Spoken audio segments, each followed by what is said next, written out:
What's up? Welcome to Sacred Time. I'm your host, Dennis Kaminsky. Here with me today, as always, my co-host, the BIG-BLERD, Maurice Starr. How you feeling? I'm good, man. How you doing? I'm not doing great. We've been doing this show for a few episodes now. I don't want to just start right in by complaining, but hey, this is how it's going to work. But we've been doing this show for about 7 episodes now, and collectively, we haven't even hit 100 views yet. So I'm going to put a lot less energy and effort into this week's episode because nobody's watching. We can do whatever we want. It's completely unmonitored. It's unfiltered. I don't think we can get taken off of YouTube because I don't think YouTube knows that we're there. Probably So not. I think that we have complete free reign. Hey, that works for So me, man. I just want to start off by saying, sorry, go ahead. Oh no, I was saying that works for me. I get the feeling, I guess there's that idea of like, you take your time and you get there, but I didn't think 7 episodes in we'd be at this point. So, well, I'll follow your lead on this one. Yeah, no, we did pretty good. We did pretty good a few episodes ago. We did 25 views, so that was pretty cool. But I'm not going to take any of it too personally because I've been reading a lot about how YouTube is suppressing view counts. So I think that it's probably more likely that we're at like 16 or 17 views, and they're just trying to cut our shit in half so that we don't get too big. Probably. The mainstream media fears us. Let me tell you what, because you don't get opinions this honest and unfiltered anywhere else. That's not true. It's definitely not the concept. Not true at all. But I don't know what to do for the podcast anymore because I've been trying to think of some interesting subjects, but I'm concerned that if I do an interesting subject, well, one, let's be honest, we're not interesting. So let's not give ourselves too much credit there. But no, I'm fucking around. But no, yeah, so rather than spending a bunch of time trying to put together, hour-long topics about specific conversations, I just went ahead and wrote down like 50 different subjects, and we're just going to keep shooting those off until we find something that sticks. It can't get any worse than it is right now. If we lose half of our viewership, that is because I stopped watching our video to make sure that everything turned out all right. So it's all good. Yeah, and fair enough. I know I count as at least Maurice, one. I get a little bit just of water one in my view? bag. So I'm doing all the heavy lifting here too? Well, on the ones when I'm doing all the heavy lifting? Probably you right now, but they only count it once. The only way it's different if I had to change like IPs or some crazy. I have shit. multiple accounts. Oh well, yeah, I have multiple accounts. All right. So you're telling me I spent all night writing down 50 subjects. I spent all night watching our podcast over and over and over again, and you just been sitting at home, hanging out, waiting for a chance to record, huh? I mean, I didn't know the plan right. was to make multiple accounts. I see how it's going to be. On that. I'll get a few ones. I'll just First topic of the day, then. Let's just jump right into it. Yeah. Why do you hate white people?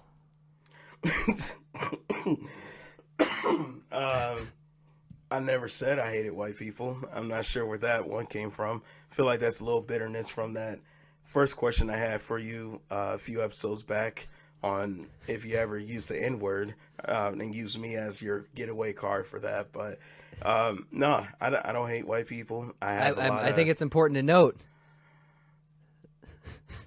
Important to note what? The part about the getaway card was in the question. It wasn't that I used it and used you as a getaway card. That was just part of the question that you asked me. Oh, yeah. My bad. My apologies. I definitely did word that as if you indeed No, you're said good. that. You're good. Just the way that it was said, I was like, oh, no, that sounded... With no context, we're fucked. Hey, you're right. But and I know they don't have the context because nobody's watching the episodes. So Fair. So, to your question, though, no, I have no problem with white people. Never hated white people. I don't hate people. That's the main thing. Like if I hate anyone, they'd have to do something very dark and dirty to me personally, like hurt my family or something. But outside of something like that, I don't even have the ability. You got to be in a pretty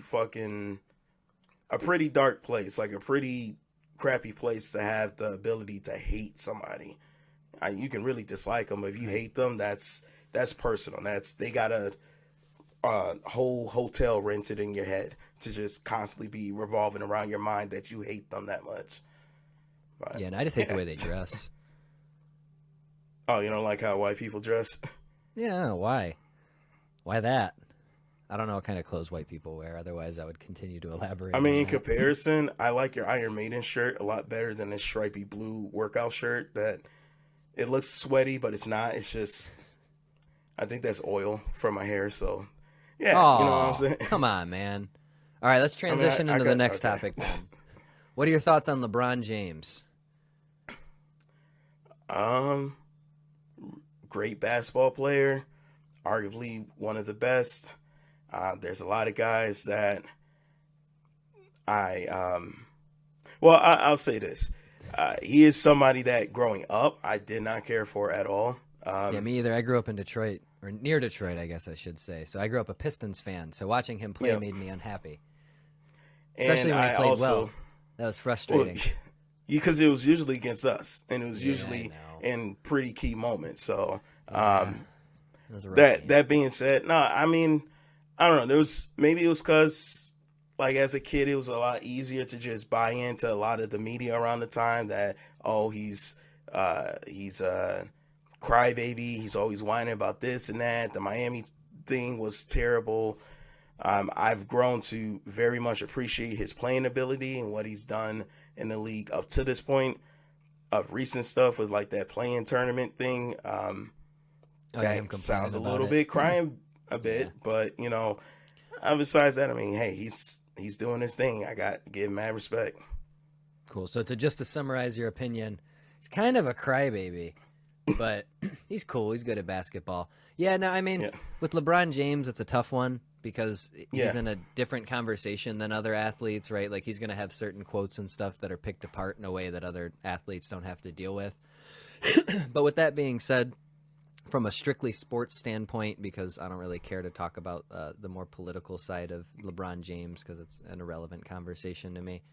It's just a lot of people put a lot of stock in everything he says one way or the other. And with all due respect, it's not really the guy I'm looking at for those kind of things. It's great when he says something cool, but it's not like it's worth losing your shit over when he says something. I don't know, though.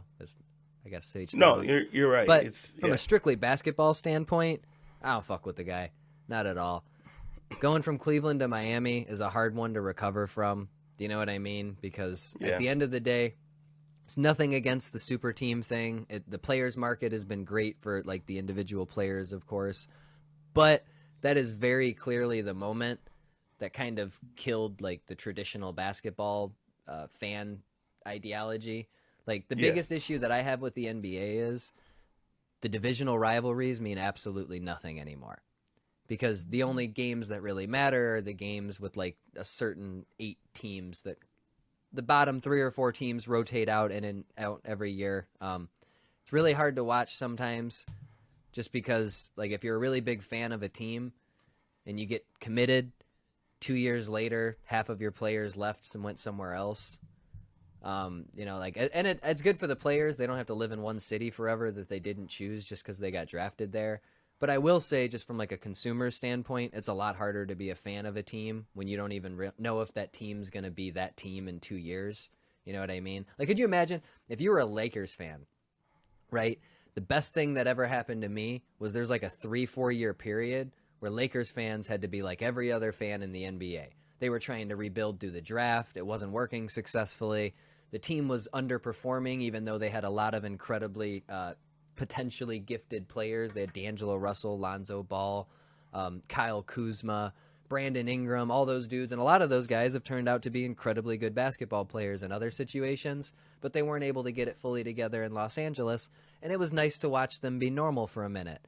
And then within a year, they have LeBron James and Anthony Davis, and all of a sudden they're the best team in the NBA again. And if you're a Laker fan, now you're rooting for the people you were rooting against a year earlier, like they've always been there. And that's a weird thing to me. And I don't really like that part of basketball sometimes. Like, I would hate to be a Nets fan because I'm not a huge KD fan. Do you know what I mean? And yeah, realistically, like 30 years ago, you wouldn't even think about that. Like, if I'm a Pistons fan, you're not like, I don't want to talk shit about Jordan because what if he comes here in a year because it's the best option for him to play? Do you know what I right. mean? Which is, like I said, it's good for the players. I got nothing against player empowerment. I don't mean to come off negative in that way. But from a consumer standpoint, it's a little bit harder for me to invest long term. I don't feel like I'm as emotionally attached to franchises as I used to be. And I'm not going to put all of that on LeBron James, but him going to Miami was the catalyst that just it knocked down. It was a big domino effect after that. And he's done it on multiple occasions, and that annoys me. Yes. Because it's been super team, super team, super team in 3 different cities. And he ended up in Los Angeles, and that's like the biggest heel thing in the world that you can do for me. So, I don't know. I'm not going to ever root for a Laker. No disrespect to the Lakers. I take that back. Disrespect to the Lakers. You guys go ahead and eat that. Nah, I mean, you pointed out a very big point of like his influence on the league. There's a lot of positives you can bring to what he's done, and while again, like you said, you're not saying like single-handedly he's called this whole super team phenomenon, but it definitely did start with that. When you have everyone holding their breath and you're having a big news conference to announce that you're leaving the team that was looked at you as the hopeful, the whole city looked up to you as the guy that's going to bring it home to Cleveland, and you're and from it was Ohio, so bad we you're don't one even of get us. those anymore. You know what I'm now saying? We just get a tweet. Hey, You I'm going know, to go to the and- Rockets. It's like, oh, okay. That's less exciting. I sat down for an hour watching this special. It was kind of fun watching all the people in Cleveland burn everything. Mhm. You know what I mean? it was Because it it's was like, wow, crazy. that city has nothing going on, clearly. They're like, Now- what the now- hell?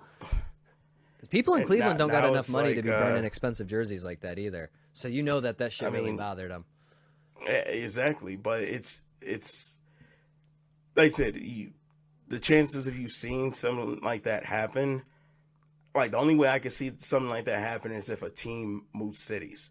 Like Yeah. I can see people Like deciding when the Oakland okay, Raiders moved from Oakland exactly. to Las Vegas, I would be pissed about that too. Exactly, because that right there is you're loyal to a team.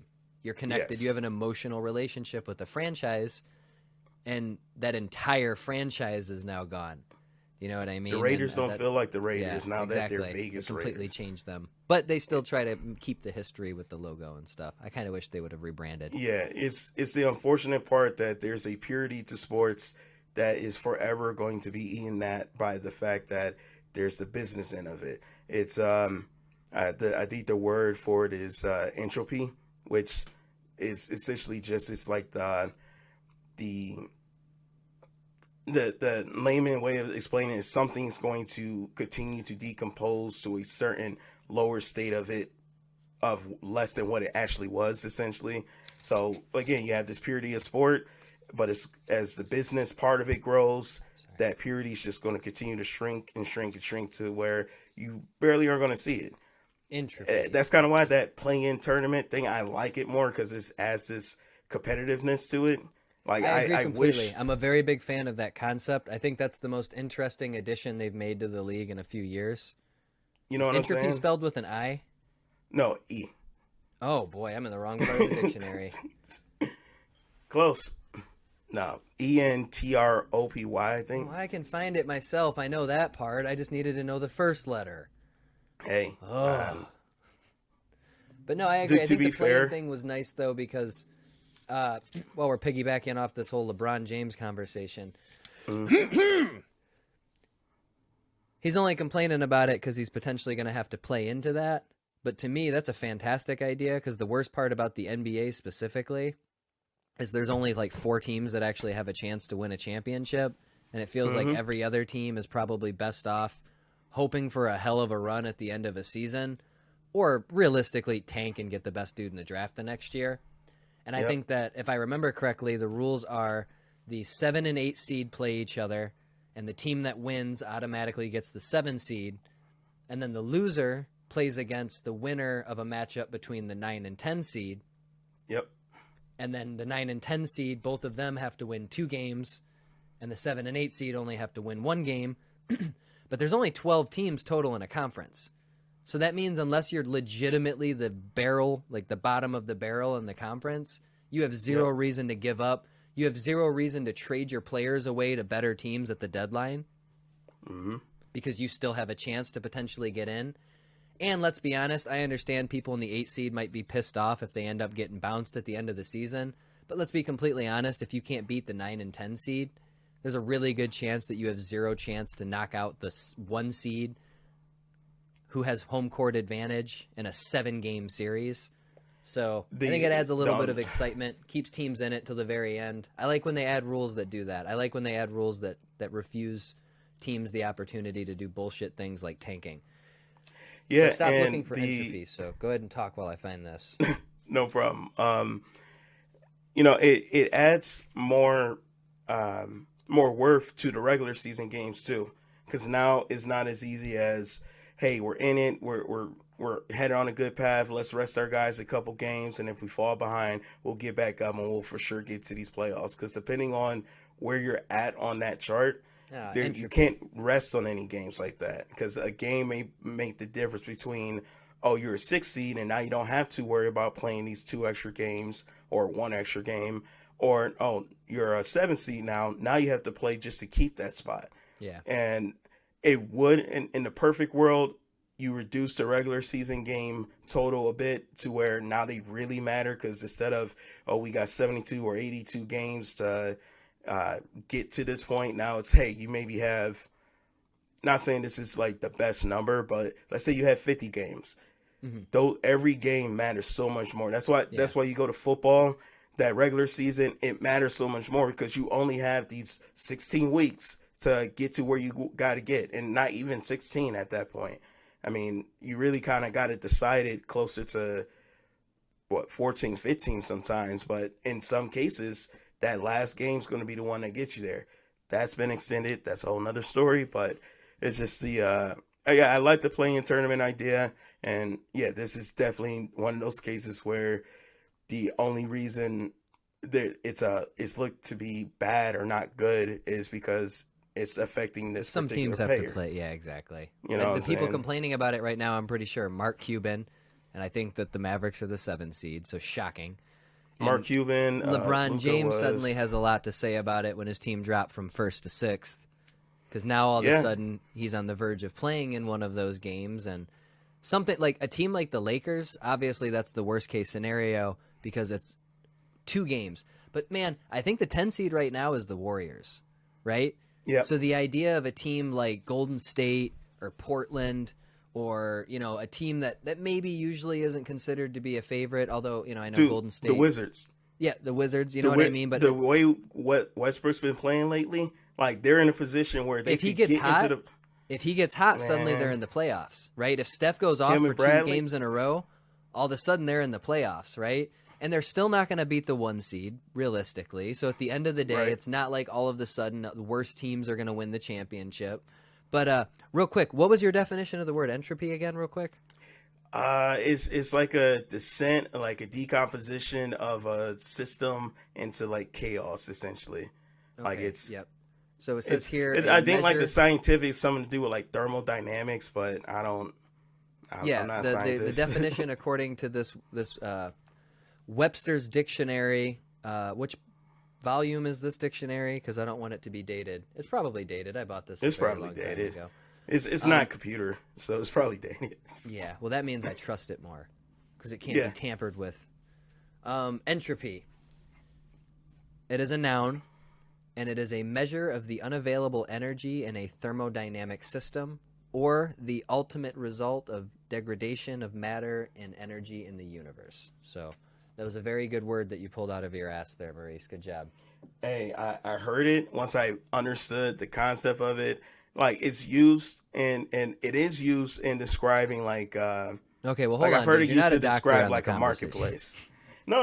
I was just saying good like, job on the word, but it fit, and you know you got to use your words. You got to try new ones. Hell yeah, he's the BIGBLERD, Big Blurred. All right, second conversation we're gonna have, no relation at all whatsoever to the first conversation. What are your opinions on Netflix? I wish I would have bought into. Well, I was not even. Yeah, I was in high school when that happened, so I can't even say I wish I would have bought into it. But it's awesome. I say it's awesome because it's something that a lot of times I've looked at like, oh, Netflix is bad because it's destroying this, it's destroying that. But I've also grown up a bit and realized that's just life. Like, new things are going to happen, and we have to accept that the old ways of things, like that feeling of going to Blockbuster or Family Video or whatever your local chain of video rental places are, and getting a game or getting a new movie and getting excited to watch it and returning it. It's nostalgic, but in reality, who the hell wants to go and do that? So the fact that I can just boot it up on whatever device I want at this point and have this huge collection of content to watch, it's great. You know, it's definitely the future. It's the now. Yeah, I got beef with Netflix. So it's nothing against the service as is, I guess. I will say the quality content of Netflix has dropped off significantly over the last year or two. Feels like they've had a really big issue with their original content being less than stellar, unless it's like a crime documentary or something like that. Yeah, man, it's been rough, man. I don't know if it's Tiger King's fault, because I was thinking about that pretty hard the other day, and I was like, Tiger King blew the fuck up. Right. Obviously, Netflix every once in a while has a show. What was that one recently? The Queen's Gambit. That was another show that blew up. Obviously, you got your Stranger Things and your House of Cards and Orange is the New Black and shows like that. And Marcos. Yeah, and they and picked up Ozark Cobra Kai. Yeah, Cobra Kai. They picked up some shows that are doing very well for themselves. But it feels like their quality is dropping off quite a bit. Like, it feels like there's like 25 new originals a month, and I have zero interest in 23 to 24 of them. Most months, it's all 25. And I don't know if it's because of the pandemic, but I heard that they had a lot of stuff that got pushed back because of pandemic. So I don't know. They just released a trailer the other day. That's the reason I wanted to shit on them a little bit. They dropped a trailer for all of their summer content, and it made me want to cancel my Netflix subscription. The best thing that they got coming is Zack Snyder's Army of the Dead. So moving on to the next subject, because I think that about says what I think. Yeah. What are your thoughts on Lil Nas X?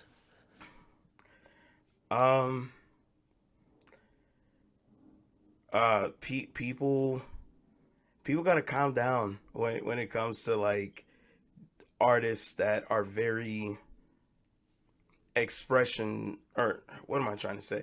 My thoughts are, he makes music that I don't listen to, and it's not to say I hate his music or I don't like his music. It's just like, it's not my music. So I know of him because obviously his music blew up. I mean, he had a song that broke the record for staying in the number one spot for a consecutive amount of weeks. So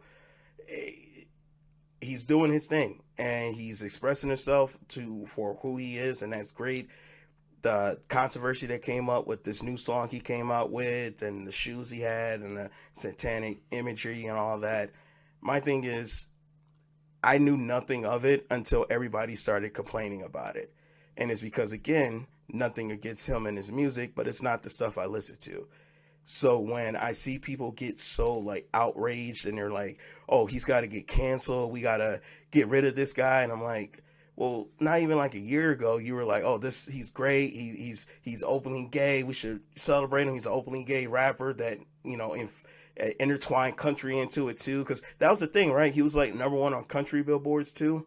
I think the song technically, considered to technically be, when he did that remix with I forgot Cyrus. But yep, that's exactly what. And that's when who has I a ton of legitimacy it. In the country community, by the way.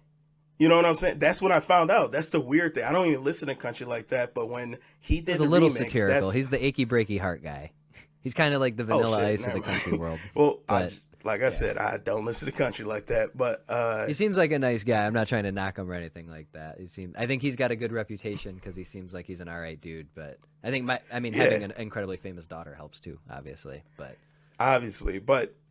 short story of it, I mean, I don't have a big opinion about the guy more than I just feel like everyone who has such a big problem with his music or what he's doing, art wise, that's everything. If that's the way he expressed himself, you have that option to watch and care or don't. But this whole, we got to do something about this Lil Nas X problem thing, it's a weird concept to me.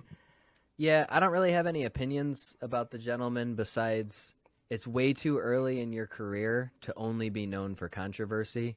You got to pick it up on the music side of things quite a bit because, I mean, when you're Madonna and you've already had decades of successful catalogs and you're trying to stay relevant in a generation that you're probably not meant to be relevant, I can kind of excuse some of the big attention grabs.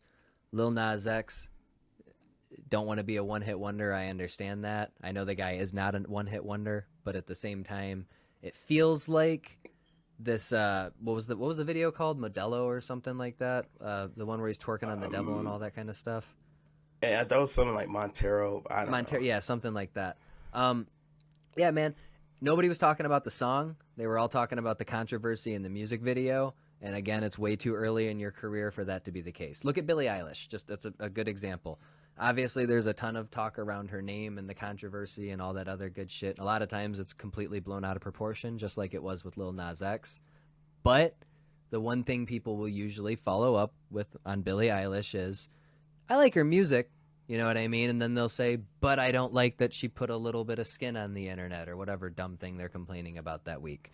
With Lil Nas X, it's never, the kid's an incredible artist. I just think he needs to, do you know what I mean? So, I don't know, I think turn up the quality of your music a little bit, and then the controversy shit will come and go throughout your career. But I hope his career isn't just trying to up it from here. Do you know what I mean? Because I don't think he. I don't think that song would have been at all relevant had there not been a major controversy around it. All right, so conversation number 4 on today's episode. What are your thoughts on the term "bitch" for people? The term "bitch" for people? Yeah, people calling each other bitches. What are your thoughts on the word, the term, the intention? When should it be used? When shouldn't it be used? So on and so forth. I mean, it's obviously it's a subjective idea, but it's I don't know. I mean, I know some people who literally use it as a quote word enhancer, where they just kind of just throw it in there whenever they want to. Some people that don't work with, because they take it as like very literal, like you're calling them essentially what the actual meaning of the word is, and take it as a form of disrespect. So for me, I mean, I try not to use it unless I really mean it, and if I mean it, then yes, I'm gonna use it because I need you to understand what I'm trying to convey to you. But yeah, I mean, it just depends on you. It's like with any conversation, you got to know who you're talking to and know what the situation is, and it's up to you to feel if that fits the situation appropriately. But at the end of the day, we all deal with the consequence. So there you go. Oh yeah, you got to toe that line. My opinions are pretty simple. As long as you use it consistently across the board, I don't care. I think if you single a specific type of person out with the term, I'm not a fan of the usage. I think if you use it evenly across the board, it's all good. It's usually meant to be mean, though, right? So it is what it is. Yeah. What are your thoughts on the term bitch for dogs? So calling a dog a bitch. What are your thoughts on that? I'm not a breeder, and I don't know if that's like I know the technical definition is like that's a female pregnant dog, but I've never. So my dog, I got it from from a German Shepherd breeder. I've never once heard her call any of the pregnant dogs a bitch, but I've also seen like other do you know if it's that like a more English thing, like in Britain or something? No idea. Because that's the only time I've ever heard it used like that. Like where a guy would just be talking about dog, and the bitch here, she's gonna get into a little bit of heat, and I'm like, oh, okay, well that's normal. So I think it's like that. It's kind of like culturally, like how the what was it? Is her name Rosie the Riveter? Is that correct? I'm not sure what you're talking about. You know the lady where she's got the headband on, she's doing a pose. Oh, are you talking about the World War II? Yeah. Yeah, I don't know what that girl's name is, but I know what you're talking about. Yeah, but that little gesture, that symbol, in other countries, people take that very offensive. Same way how, to us, the peace sign means peace. In other countries, it means something totally different.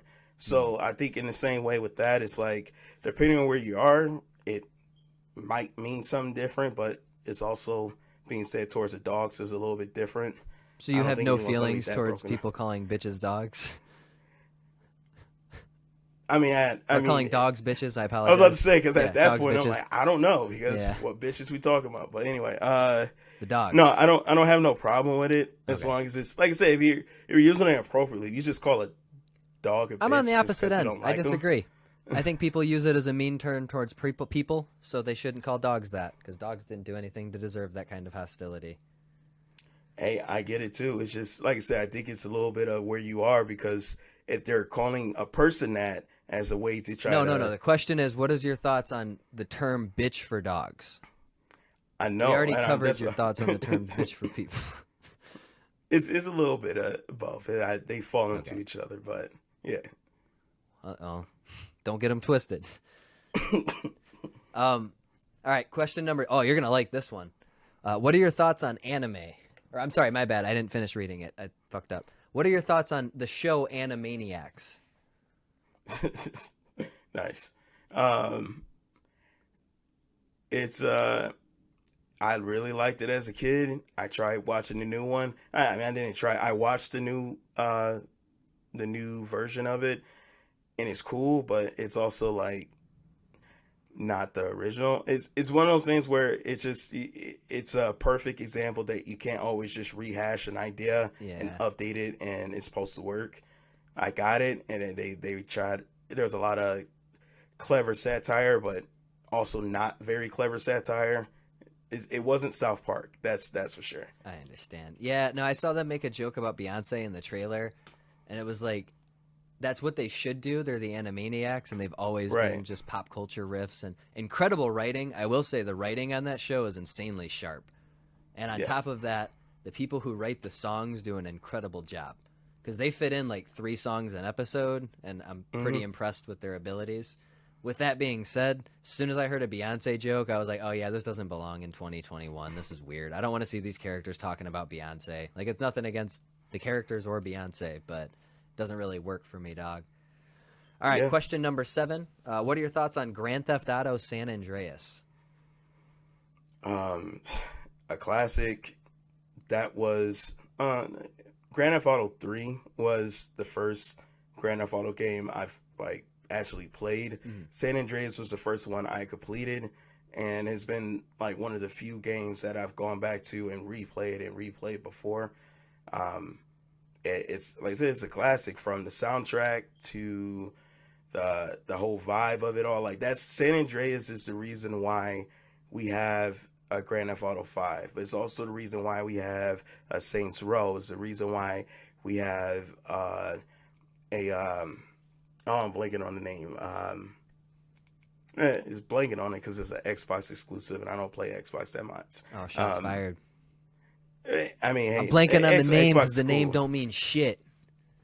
That's not what I said, but say it. No, and I know I just named like games that are very similar to it, but on a grand scheme of things, San Andreas is the reason why Rockstar as a company, one of the reasons why Rockstar as a company has done so many different great video games that allow you to get into such deep roles and the characters you play as. Like, in that game, you can choose to work out and become this super big buff dude, or eat a whole bunch of fast food and be fat as hell. Like, that you don't really do something like that. Was something you never really thought about playing like Mario.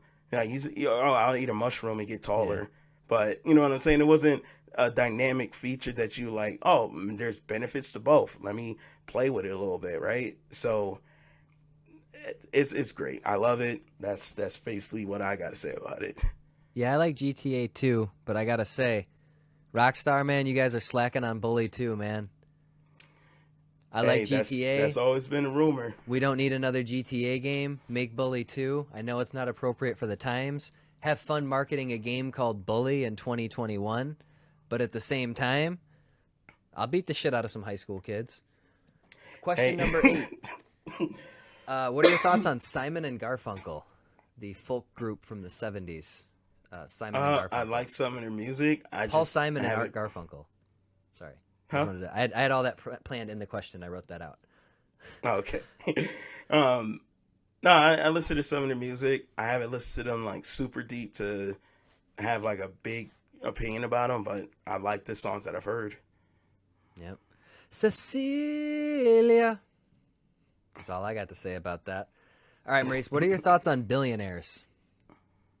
People who have $1 billion or more, or people who are worth $1 billion or more? because I don't know how that works at a certain point. I will say. I don't know. I Because your mean, net worth confuses me because I don't own any nets. I think that I mean, for some people, I know like it's not easy to get to the position like that. So you work hard, you do what you're supposed to do, and you get to that point. Congratulations. On the other hand, the wealth disparity in the entire world is ridiculous, and there's no reason why there should be billionaires. Like in an ideal sense that we work as a civilization to better the human experience, human qualities, and to promote our species to be the best that it can be. You think there wouldn't be such a disparity where one person just has all this access to this mechanism that gets them what they need, when they need it, how they want it, compared to folks that literally have nothing, and like something as basic as just clean water is like a rarity. And the fact that those things coexist with each other. I mean, one couldn't exist with the other. If someone has that type of availability, there's going to be somebody that gets left out of that. Like I said, I'm not saying like a billionaire needs to just like take all their money and just give it to everybody, because I get it, you worked for that, but it just shows that the system we have in place doesn't work for the betterment of all. It works for the betterment of some, and a lot of times those some are in positions where they're already kind of got what they need to get to those rankings of like I said, being a billionaire, and it's unfortunate, but Hell yeah, let's start communism. I'm look, I know you want to go. You could go back and forth on a political spectrum of communism, socialism. I know. Yeah, I'm just saying, like, it's like I said, it sounds really gross when you hear someone has that much money, but then you also like I said, there's well, mostly guys. There's some girls, but people who have done what they needed to do, tireless nights, no fun, no comforts to get to those positions, and to say that, oh, you shouldn't have this because other change the rules, move the finish line, all those things help. Hey, there's that too. Look, here's what I got. It's very simple. Deep ass question. You familiar with the Green Lantern Corps in DC Comics? I would hope so. You're Big Blurred. Yeah. Okay. Do you remember what the oath is? Not. I used to. I don't remember it verbatim right now. Well, this is a great one. I'm a fan of the oath because I think that's how you should live life. In brightest day and blackest night, no evil shall escape my sight. Let those who worship evil's might beware my power, Green Lantern's light. Billionaires remind me more. Are you familiar with the Orange Lanterns, or the Orange Lantern? So the oath of that gentleman is, what's mine is mine, and mine and mine, and mine and mine and mine, not yours. So that's what I think about billionaires. What are your thoughts on Carrot Top? The Las Vegas comedian, prop comic. I never found his comedy funny. I always felt terribly bad for him because he had whatever success he had, but he never, I think, ever got like real honest appreciation in his in his group. Like, he's a prop comedian, but he's still a comedian. But because of what he does, he's one of those comedians that, like, I've never heard another comedian go, oh, Carrot Top, man, he's got good material. They usually all shit on him. Mm-hmm. And I'm like, look, if the guy, he's in Las Vegas. He's got people wanting to go see him constantly. Like, he's doing something, right? I think it'd be fair to give him some slack, but also that's probably why I'm not a comedian. Because have you ever seen any Carrot Top bits? I've never seen one that made me laugh. Outside of, like, okay, there might have been ones I might have laughed here and there when I was a kid, but like, for the most part, it's like he pulls something out of a trunk and says a joke about it, and I'm like, okay. What I mainly remember about Carrot Top is, did you ever watch the Comedy Central roast of Flavor Flav? Yeah, like I said, when I was a kid. He was one of those people who handled getting shit on very poorly. He complained a lot about it, which was annoying. It was almost as annoying as that like 2 minutes I did at the beginning of the episode where I was complaining about us not getting any viewership. But from a guy who's a professional comic. So it was really sad. It was annoying. All right, what are your thoughts on pouring hot wind? This is a tough one. This is the most words I've asked so far, so give me a second. Okay. What are your thoughts on pouring hot candle wax on your chest during the fucky fucky? Never have done it. Don't know why you would do it. I Maybe heard it's that's sensual. inexperience. Seems like it would burn to me, though. Hey, like I said, maybe that's just inexperience on my end. I have no problem admitting that, but I've never been tempted to just grab some candles and pour some wax on my chest. That'd be nah. I don't think that'd be a good plan because I also got hair on my chest. I feel like that would just rip some hairs off. And nah, I'm good. I'm good. I mean, I guess if it's brought up and it's like, hey, you want to? I'm open, but Don't sound too excited about it. Well, in a similar nah. vein, the 12th question, what are your thoughts on the Green Bay Packers? Shoot, good luck when Aaron Rodgers is gone because Yeah, they fucked up. They made a fucked mistake up somewhere, royally, huh? dude. I don't know Well, where. I mean, Go ahead. so I haven't watched the Packers moves closely over the last couple of years, but it's never been. I could say like almost for sure, it's never been a move to like. Nah, it hasn't been moves to help Aaron Rodgers out in terms of offense in the way that he's wanted it, in the way that it seems kind of obvious of what should have been done. That being said, I mean, I'm also not a GM to know exactly what's the key pieces you need in a offense, let alone a defense, to get the team back to a Super Bowl. But you got there with Aaron Rodgers, so I would think you would work around getting there off of Aaron Rodgers again. But I think the problem is it seems like to me. So you can't say the team's bad. Obviously, the team has a very talented offense. He was the MVP last season. He's got arguably the best wide receiver in the NFL on his team, although they got lucky and drafted the guy.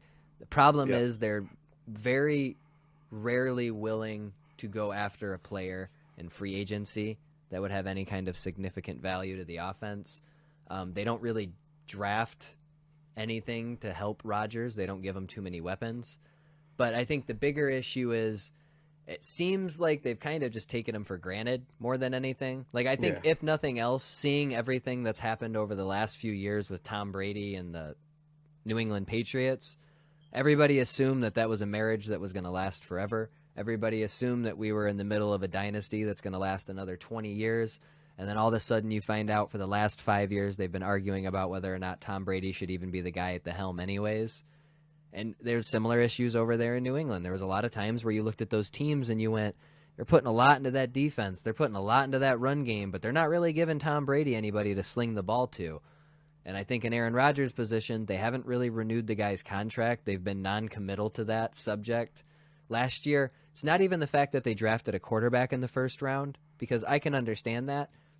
When the Chicago Bears moved up and drafted Justin Fields, they called Andy Dalton, and he's only been their quarterback for a month.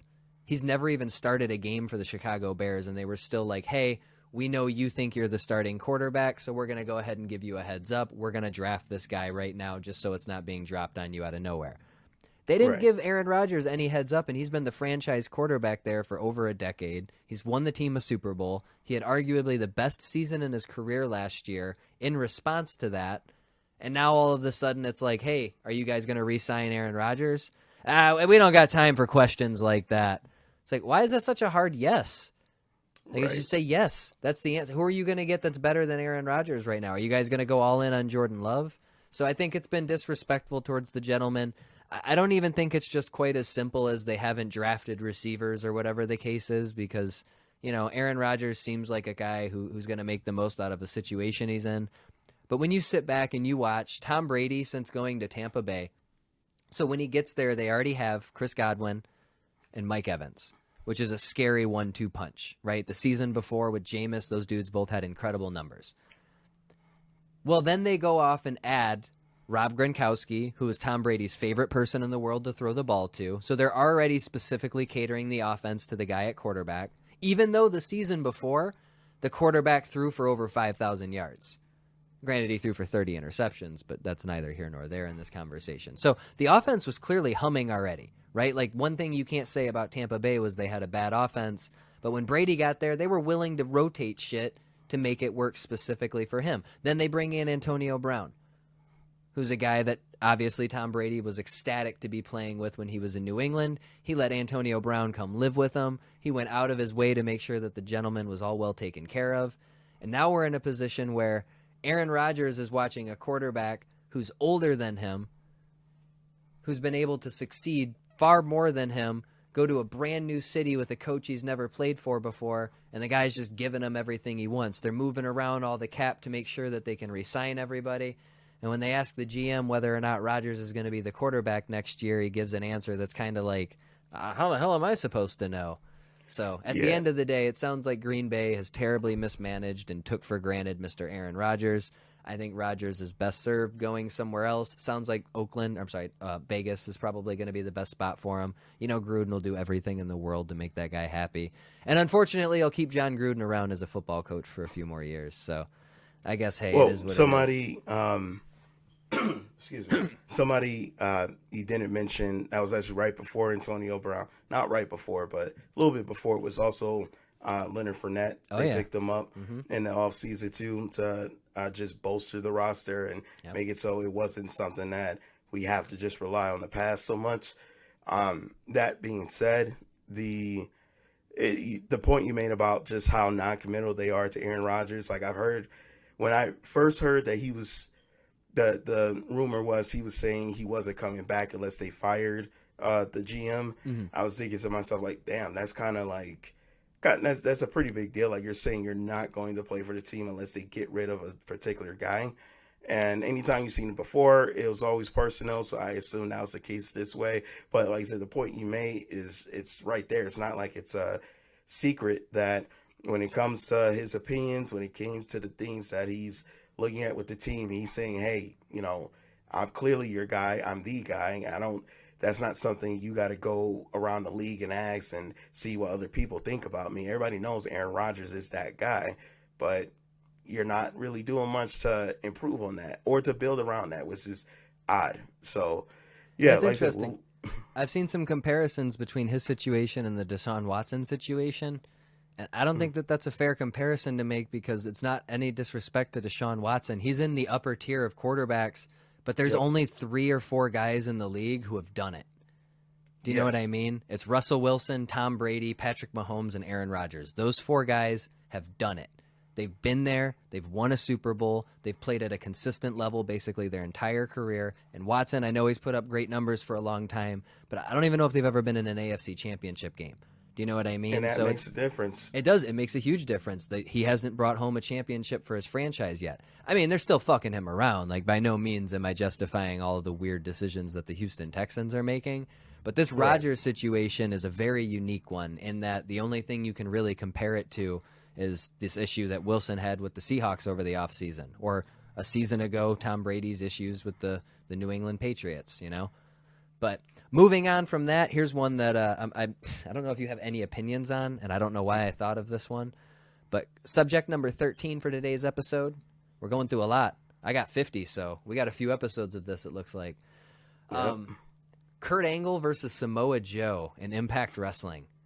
I don't know if you remember when that happened, but if you do, what are some of your thoughts and opinions on that? I remember it happening. I haven't watched the match in so long that I don't remember the exact outcome. I know with Impact Wrestling, they had a lot of shit going on, and that's not to say like it was good shit. It was literally just a lot of shit. Like, if I remember right, there was some type of club or something going on at the time. Oh, yeah, they did the biker club. They did the Aces and Eights. I don't know. Yeah. Like I said, that's what I'm saying. I'm getting like ideas coming back. It sounds like it would hopefully be a good match. Kurt Angle, Samoa Joe. It was a few years apart. I'll lay it down for you then. Okay. Situation is Kurt Angle's recently released from the WWE. This is in like 2006, 2007. Impact is just recently over on Spike TV, so they're just starting to build an audience over there. And the current guy in the company is an undefeated Samoa Joe.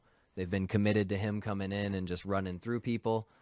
Suddenly, Kurt Angle makes a surprise debut, gets in Joe's face. It's like the most intense face-off I've ever seen in pro wrestling. And then Kurt Angle headbutts him and busts Samoa Joe open.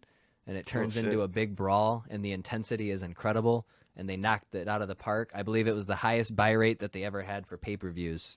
So Kurt Angle and Samoa Joe had a little thing going. It's a rivalry people don't really talk about in wrestling very much. I mean, wrestling fans do, of course, but it's not a mainstream thing, of course, because it's a shitty company. All right, conversation number 14. Like that. Yeah. We're almost done with today's episode, but we'll do 2 more. What are your thoughts on vlogging?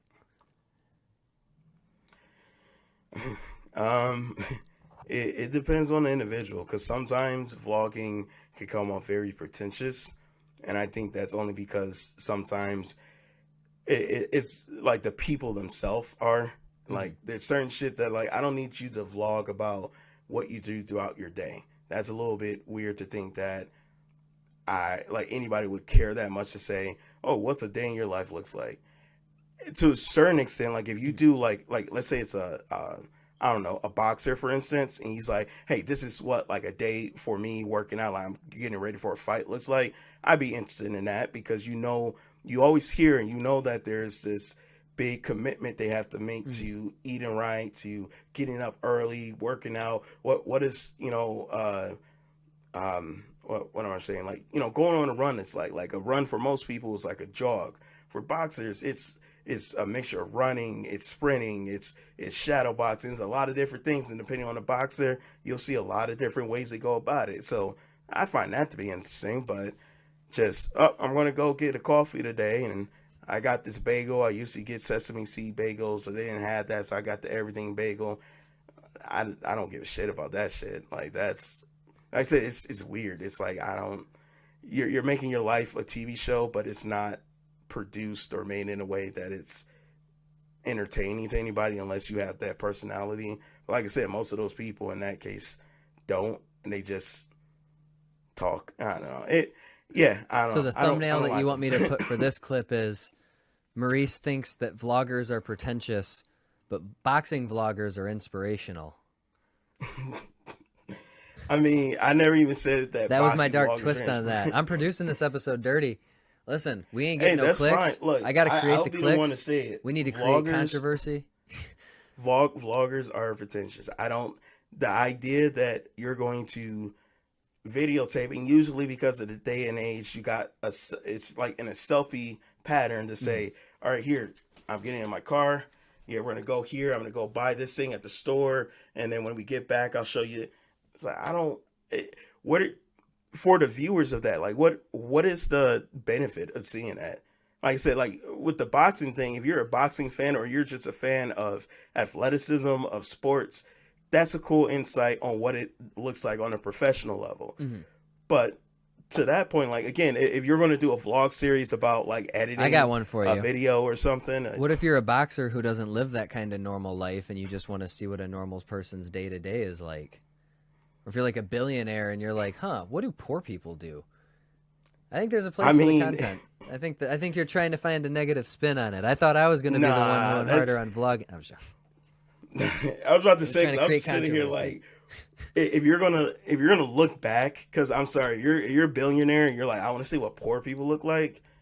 Fuck you. Like, I don't. That's weird. I know you were joking, but it's nah. I don't know what billionaires do. All right, 15th and final question for today.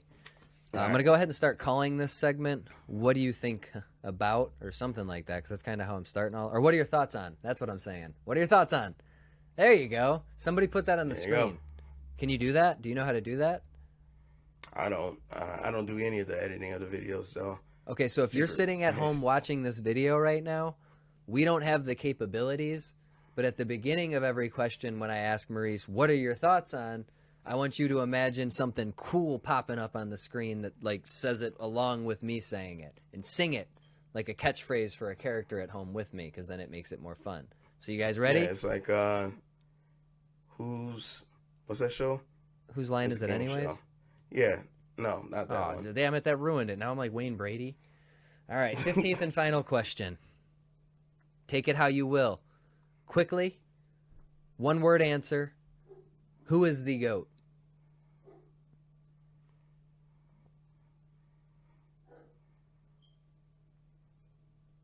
You get one word, so use it wisely.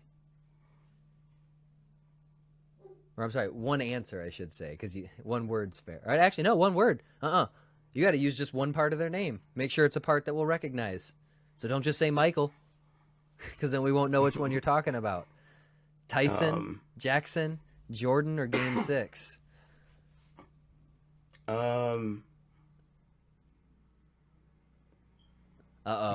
Dead space. Well, hey, you got to think about that a little bit. Okay. I will say, oh shit, that's not, No goats. Okay, if it's Who's a the name, goat? if Who's it's the a goat? name, I can't use one, because Yeah, you what can. if the guy has a basic ass name, and Well, compares it to like his Then he's sport not the goat. or his, okay, Hey, All if he's right, the goat, I should know who you're talking about with one name. okay, Silva, Okay, there you go. Anderson Silva. You're talking Yes. Spider. Spider. That's Well, how you if should- I said Spider, then Spider-Man. You know, I We wasn't know saying Spider-Man's that, not the goat superhero though. true. Now, if But you'd have said if that Clark- was my opinion, You'd have said Clark. I would have been like, oh, Clark Kent, because he's God. I guess. Yeah, he's the goat. Or if you'd have said Bruce, like, oh, you're talking about Bruce Wayne. Or Who's the Bruce goat? Bruce, Phelps. Michael Phelps. Take it how you will. Thank you guys for That's the listening only to Phelps Sacred I know. Time. I'm Dennis Kaminsky. He's Maurice Starr. If you want more things Sacred Time, well, you know what? First, usually this is the part of the episode where I would tell you to like and subscribe. But before you do that part, you guys should watch the episode. That'd be nice. Next week, Yeah. I'll tell you guys to like and subscribe. And if you're interested in following us on social media, we're available on Instagram and Twitter at Sacred Time Pod. I will let you guys know next week that if you want to follow Maurice, you can do that on Instagram and Twitter at Big Blurred. And if you want to know more about me, well, you got to watch the episode every week. We've talked about this. So thank you guys for watching if you watched. And if you didn't watch, you didn't hear this. So I don't know who I'm speaking to.